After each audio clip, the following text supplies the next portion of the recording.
So today what I want to show you is a new editor that I'm checking out. I've been checking out a few of them, and I started with checking out the Titan editor. It looked really promising, and the videos looked great. The way that you could paint the terrain, everything looked amazing. It really looked like what I wanted, and it had a nice server startup interface and even a collaboration mode. However, once I got in and started trying to use it, it was just so clunky and so awkward. It was really hard to get into it. It is a C++ editor. Pretty much everything you do in it is C++ as far as the logic goes. But it does have graphic interface to it, and it is a bit of an older um, engine editor. However, the developers has updated it, but his graphic user interface hasn't kept up. It just doesn't feel right. So I can't really recommend it, but check it out if you want to. It really has some amazing features for doing the land and stuff. The water is horribly done. Like I don't even know how to get water to properly draw on screen. A few guys in the Discord forum were trying to tell me how to do it, and nothing they suggested worked. It was just very, very clunky feeling. So then I said, okay, I'm going to start looking for other engines. And I've been looking at the Flax engine pretty seriously. I've been looking at the Wish engine, but I think that, or sorry, the Wicked engine, but I think that it would need a lot of modification to do what I would like to do with it. I also checked out a few other ones. Games from Scratch has quite a list, so I just kept going down this morning, having my coffee, watching a bunch of ones to see what I want to try out. Finally, I decided I'm giving NeoAxis a try. Now, like with most of these engines, it's like if you make over X amount of money, we want a few percent of your income. I think it's 4% or something. Same as pretty much everybody wants. So it's all kind of up in the air. The good thing about the NeoAxis engine is that they do allow you to modify the engine, and it's a C# based engine, but it also has some visual editing. I have yet to play with that. I've loaded up a couple scenes. I figured out how to get a third person dropped into the scene, change the camera controls.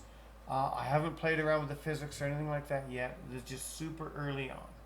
But what I did do was I grabbed this nature demo, and I just wanted to run it and kind of give you an idea of the engine. So right here we've got basically your same as Unity or Unreal or many other engines. You've got your similar layout. They use icons up here rather than menu lists, and then you can go from category to category. So you can go to your modeling. You could build your basic shapes, your primitives. Like here, I could drop a. Actually, what I'm just going to do is go. I'm just going to close this out, and I'm in here, moving around. And I just wanted to show you what this looked like before I punched around in the editor too much. But you can see that the quality is pretty good. Shift to run. The controls are more or less pre-canned with their model, but you could bring in your own and remap them. However, you can see the grass and the foliage looks really good. Running through the forest here, the rocks look decent. There is a terrain editor. I have not played around with it yet. I'm going to drop down to this road. Run along this road, run up to a new house. Skybox technology, not true atmospheric. I'm going to run back into this house here if I can.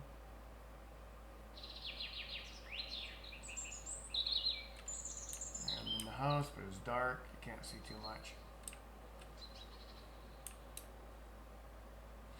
The camera does cut away on things behind you, so that's kind of nice if you get yourself in a tough spot. Run through the bush over here. Now this is a nature demo. There's nothing here that I did at all. This was all pre-built. I'm believing those are all rocks.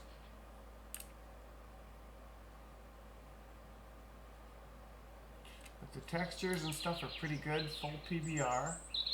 There's a nice little hut here. And as you can see from the roof and the logs in the mine, let's jump around the other side here. Some wood stacked out back here for crafting or whatever.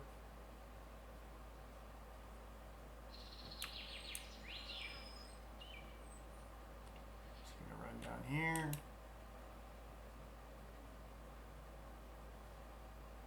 Come back up. Now is there gonna be, I run all the way down here. I'm just wondering if there's going to be any water in the scene. I haven't explored the scene. I basically decided to fire up the camera as soon as I got in here because I'm pretty impressed with it. Just look at those rocks and the textures and the trees, everything. It's handling this all very well. Now they do have 64-bit, so as far as I know, this can run very large worlds and terrains. There should be a new version coming out. This is early 2024. We're February. Generally, these guys have something once a year, usually in March or April. Hopefully it's coming out pretty quick. The Discord server said quickly, soon. But it's pretty good. You got some nice bloom effects off the skyline there. Now, I believe I'm going to be coming to the end of this terrain mesh. I did look at it in the editor. And you can see the grass is done marvelously. Like, this looks really good.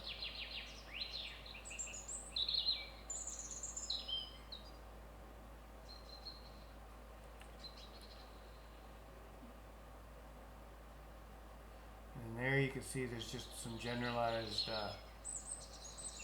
mesh surrounding on the other side here. This fully flushed out terrain is going to come to an end here real quick. But I just wanted to go to the edges just to show you. There we go, and I fell right through. And there's the skybox, which I will fall pretty much forever now because I went through that terrain. So we'll exit out of there. And we're back into here, and I'm just going to show you how easy it is to do a couple things. So I am just going to get a box, put that box in the middle here. Let's move it over, out of the way. Now I'm going to come over here to the top bar, and I'm just going to hit scale. And I'm going to just shrink that box down. Shrink that box back. And then what I'm going to do is I'm going to come over here onto object, and I'm going to change the color of that object, and I am just going to give it some sort of a brown here. Let's give it a brown. And so now, oops, I went through my mesh somehow there. Okay. And there's now a brown box. So I'm not sure how to add collision detecting or anything like that to it yet. I haven't done any of that, like I said, but I can make stairs or houses or buildings. And I believe I can come in here and set materials and things like that. I'll do a more in-depth video on this as I play around with it a bit more. However, yeah, these are just rocks that have been placed along here to make this terrain. But yeah, so basically I just wanted to show you that I'm just going to fly way up in the sky so you can see this. So that 3D has no collision to it. That big round 3D hill mountainside that's just supposed to be the mountains off in the distance. And if I zoom out more, you can see this mesh area placed here has been drawn in. Now I wonder if that over there was going to be a water feature and they just never put it in or something. I don't know.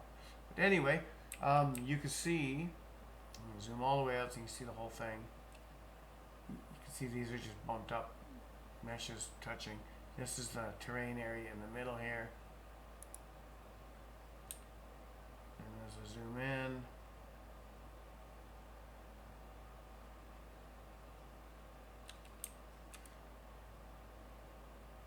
yeah, nice little area. It would have been nice to put some water in. I might be able to add some water to it, but I don't know how to do that. But there is a little gully down here. I wonder if there's a water body in here I could place. Probably not. It's not in the demo, so I'd have to figure out how to create it. But anyway, that's all I wanted to go over with you today. I just wanted to show you this example nature project in the NeoAxis engine. I believe it's a Russian developer, but it's been around for quite a few years. I think it's been around since like 2017 or something. And it just got better and better. And this next release is going to it's going to improve the terrains, improve the 64-bit performance, and I believe it's going to improve a whole bunch of network-based stuff. So, yeah, that's all I wanted to cover. See you in the next one.